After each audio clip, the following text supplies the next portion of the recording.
Assalamualaikum warahmatullahi wabarakatuh. Ada yang bertanya, bagaimana Kang hukumnya melakukan adzan tapi belum berwudu?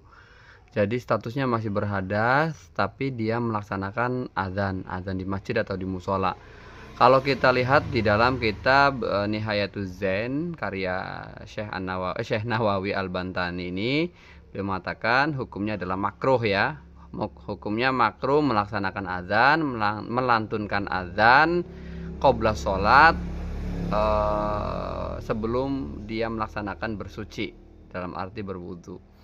Kalau hadasnya hadas kecil, ini makruh. Kalau hadasnya hadas besar, jinabah, mimpi basah, kau belum mandi besar, belum mandi jinabah, terus dia melakukan azan di masjid atau musola, ini dikatakan asyaddu karohah, lebih makruh, makruhnya lebih kuat. Kalau komat lebih lagi pada sama saja.